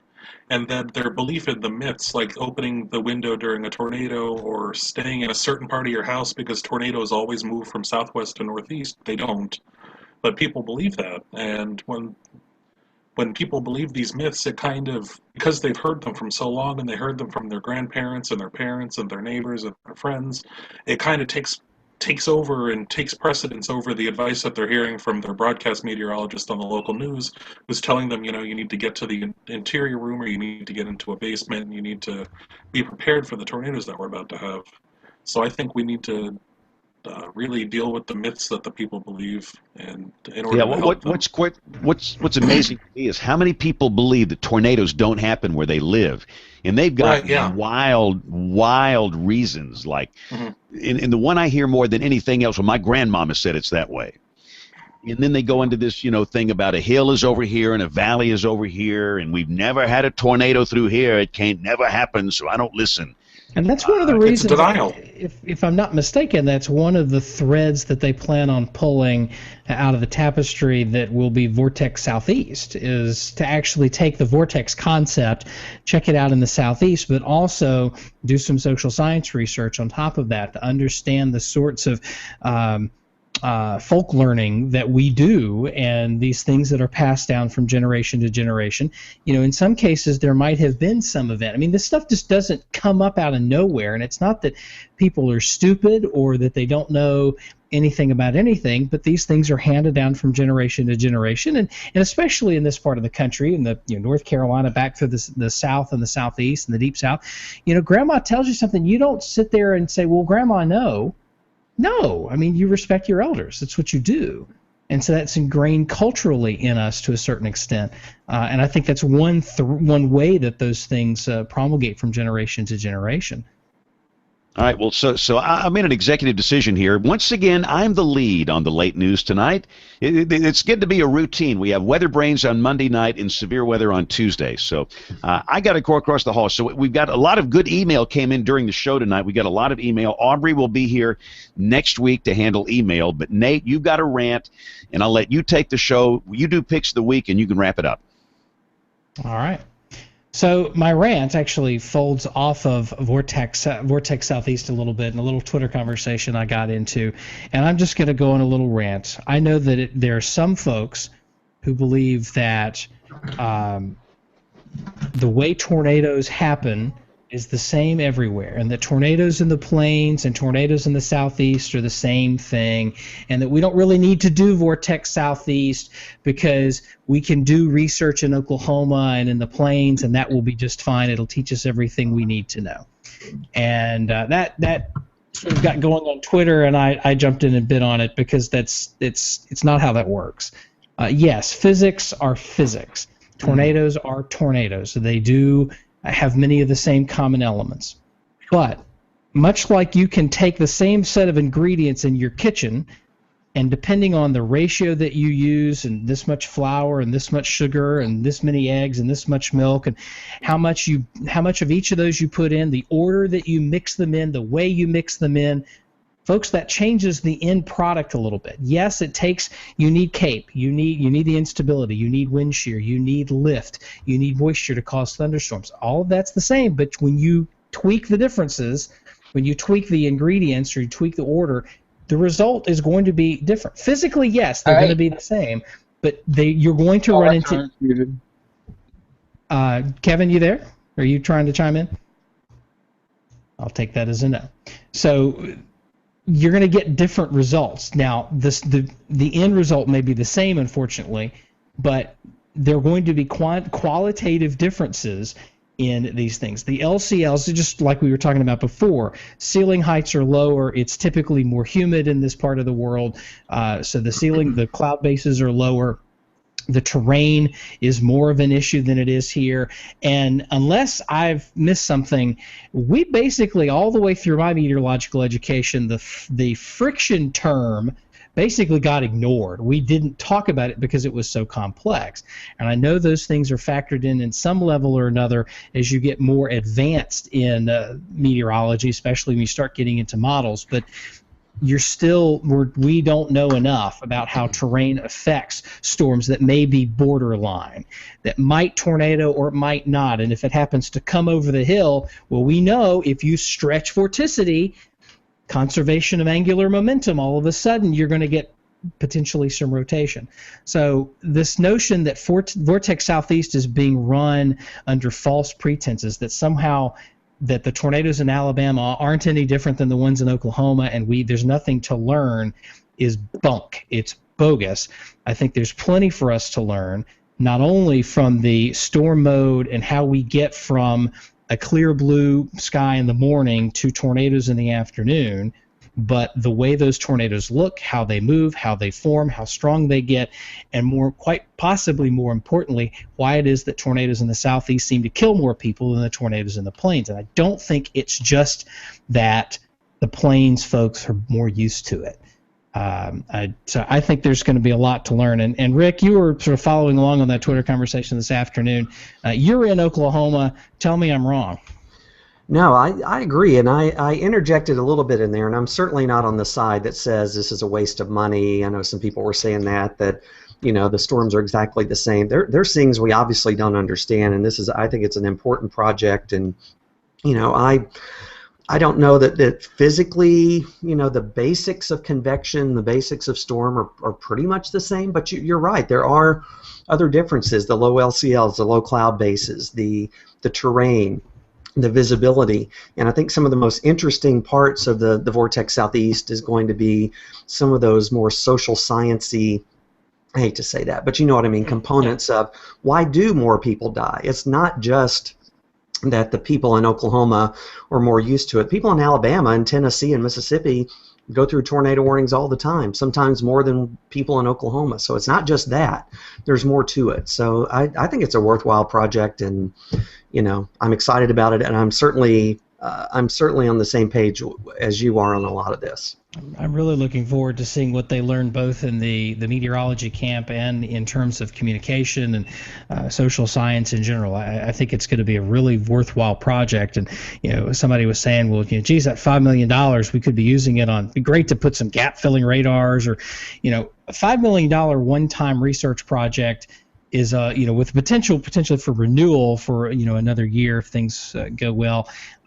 That's a whole different animal than raising salaries or building radars or things that have been suggested. And folks, I don't disagree that those things need to happen. We need a radar in Western North Carolina. I got one of the largest cities in the country that has just terrible NEXRAD coverage because it's in a hole. We need to put an NEXRAD over there, and that costs money. Weather Service folks, long argument that these folks need raises. Rick needs more money, but I think those are different line items in the budget. That doesn't mean that they shouldn't happen, but it's a false dichotomy to say that because we should do one, we can't do the other, even though we can recognize that the need for both is there. All right. And Nate, you had a good point too. One final thing, you had a good point. You can't it's one thing to say, well, just spend that money and go put a new radar in Western North Carolina or Southeast Oklahoma or pick a spot. Well, that's all fine, but you have to maintain that radar. You have to pay the comms. You have to pay the electric bill. There's recurring costs involved in that, and that's going to end up being a lot more than any $5 million that you could throw at it. That's the dirty secret. One-time thing. Yeah, for television stations, it's the dirty secret of owning a radar is that initial capital outlay that's a lot of zeros on the left-hand side of the decimal point in that check, and that's just the beginning. You got to maintain it. It's like owning a car. You can go buy a car outright, but you still got to put oil in it. You have to have it maintained. You have to have it inspected. All these additional costs that come with it. So anyway, I'll step off the soapbox for now. Maybe Kevin can jump back on it next week when he's feeling more ranty. This is the head on to the Picks of the Week part of the program. This is the part of the show where we talk about or share anything weather-related. It can be a website, book, TV show, movie. I know that AMC, I think, was celebrating the 20th anniversary of Twister this week. Hard to believe that movie is 20 years old. But anyway, Rick Smith, since you're up on my screen now, pick of the week from you, sir. Well, oddly enough, my pick of the week is about Vortex Southeast. Today, Monday, February 29th, they had Media Day and talked to a lot of people. There was some Weather Service people, and Eric Rasmussen, who was recently on the show, was being interviewed. And so this is kind of the kickoff of Vortex Southeast, and they've got a really good web page. And my pick of the week is that web page with links to everything from what they're studying, the schedule of events. There's going to be a blog on there that you could keep up with, research tools, all kinds of good stuff. So this Vortex Southeast webpage will be good, not just for people in the Southeast. This what is learned in Vortex Southeast is going to potentially benefit all of us. So I think it'll be an important project to keep track of as we move forward. I think there's no question that it's going to benefit everybody. It's not just going to benefit, just like the original Vortex didn't just benefit Oklahoma. Right. That Vortex Southeast is going to benefit everyone in the weather enterprise, some more than others, certainly, but I think overall we're going to have a lot to learn out of this, and if it's anywhere as successful as either of the Vortex projects have been up until this point, I think we're going to be in pretty good shape. See, Kevin got the foghorn this week, so I go across. Dennis, a pick of the week from you, sir. My pick of the week is an app. It's called the Nature Space app. It's a white noise app, kind of like one of those apps you can download for free for your iPod or iPhone, and it lets you listen to crickets or fan noises or waves or something like that. But it's a holographic audio app. So if you have earbuds in, the noise surrounds you. And it's really cool, all the noises that they have. But my favorite is the thunderstorm noises. So if you don't have any thunderstorms, or if you're jonesing for them over the winter, or if you're not getting any, like we got last spring or summer, I could count on one hand the number of thunderstorms we had here in central North Carolina. They have some extremely good thunderstorm noises, and I think it's like $1.99 or $2.99. But for me, it's worth it to relax and listen to the sounds of a thunderstorm they recorded a couple of years ago. I think it's really cool. That's pretty slick. I have to scam off my kid's white noise machine. My younger daughter, she goes to bed. She's got one of those white noise machines that we play, and one of the settings is a thunderstorm setting that we'll listen to from time to time. So I have to Jones on that, and it's not very good. I mean, it's sort of basic. Its best use is really for white noise and nothing more. Yeah. So my pick of the week is, if I can get it up here, share my screen. Of course, I just want that. Oh.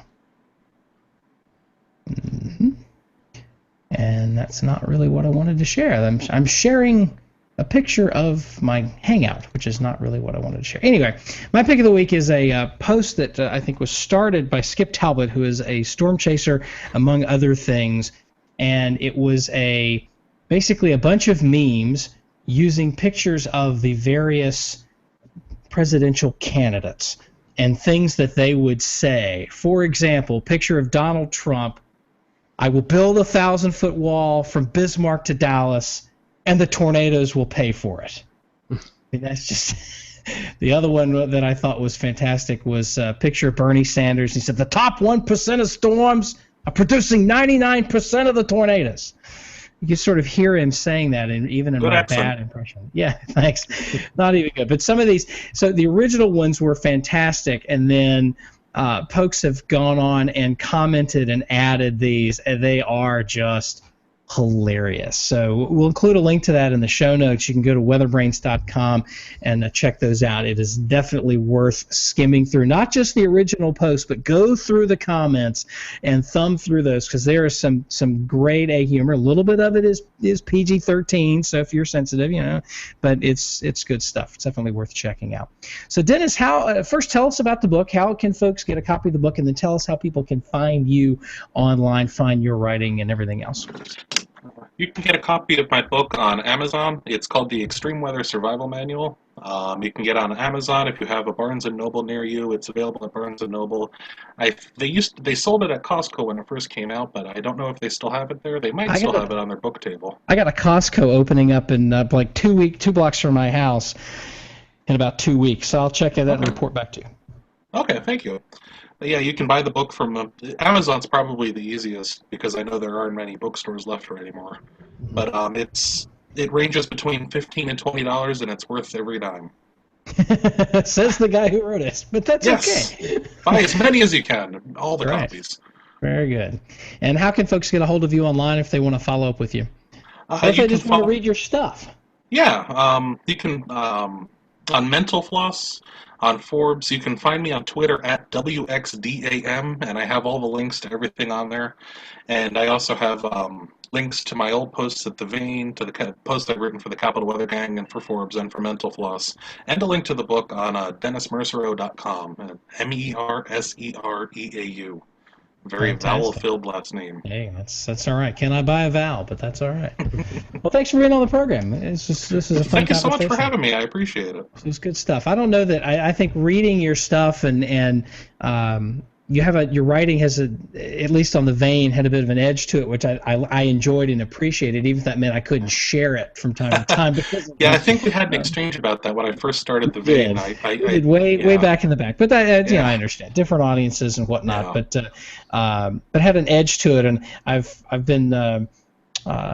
This has been interesting to get to know you today, through the test and everything. You're very calm and level-headed, which I didn't expect. But that's great. I like that. I think God knows we need more people. So let's talk about upcoming programs. We are booked through, it looks like, the middle of May, and there is some good stuff here. I know I say that every week, but we had Dennis this week. We're talking about rip currents. Of course, we're with the warmth here. I mean, we're in the 70s here in Raleigh today. We'll be at 70s again tomorrow, starting to feel more like spring, and eventually, what comes after spring is summer. So we're going to talk about rip currents next week.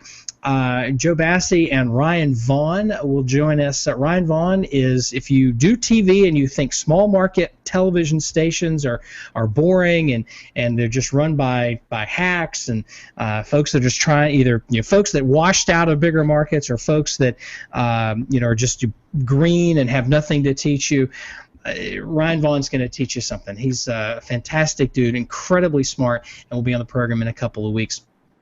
Jordan Girth, a very interesting clickbaity headline here. No more weather balloons, perhaps. We'll talk about that. John Porter on from AccuWeather at the end of March. The Congress is looking to sell off some spectrum that would affect what sorts of things the GOES satellites can broadcast and what frequencies they can broadcast on. That should get your attention there. Robin Reed and Brett Watts from WDBJ Channel 7, Roanoke's news leader, will be on the 4th of April. We've got Eric Blake from the Hurricane Center, Greg Carbon, Tom Nizzle, Eric Berger from Ars Technica, one of our I don't think I've ever set up a show with him that we didn't set up on Twitter, and this one will be no exception. He's going to talk about the future forecasting. We'll have him on in May, and Jason Samanow from the Capital Weather Gang in the middle of May. If you have a guest suggestion, we'd love to hear from you. We actually have a couple in the email box we're working on right now, but if you've got any folks that you'd like to have on the program, you can send us an email at weatherbrains.com. Questions, rants, if you just say, geez, I think that Nate guy's just completely off his rocker about Vortex Southeast or winter storm names, certainly send that along. Love to hear from you about that. If you've got a comment or question about the show, we certainly love to hear from you. And of course, if you're listening on iTunes or Stitcher or something, you can leave us podcast comments. We'd love to hear those as well. So, for everybody here at WeatherBrains, for Rick, Kevin, James, Brian, and our guest, Dennis, I am not James Spann. Good night, and God bless. Thanks, Dennis. Great stuff. Yeah, thank you so much. I had a lot of fun. I lose my train of thought sometimes, but it was pretty fun. We all do from time to time. Yeah. That's what makes especially when I get nervous, I kind of get all, I start tripping over my tongue, Nah, we're fine. Great. You did a great Those job. conspiracy theories about me not being a real person, they're blown away by my being awkward. Pretty good for a robot or a whatever you are, yeah. A computer-generated hologram that we project into. You're sort of like the doctor from Star Trek Voyager that can actually walk around the ship and eventually left the ship and stuff. So, really anyway, impressive. You have to come out to RDU. We'll do some plane spotting sometime. Definitely, I'd love that. I love planes. I just can't get enough of them. Cool. Well, y'all take care. Rick, Dennis, we'll see you. Thanks for being on. All right. Thank you guys so much. Have a good night. Bye.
Hello.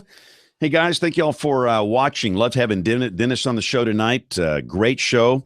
Going to go do Song of the Night. So if you want to catch that, it's over on the Twitter feed. That'll link over to Periscope. So thank you guys for watching, and we will see you next Monday night. So long. Have a great week, and God bless.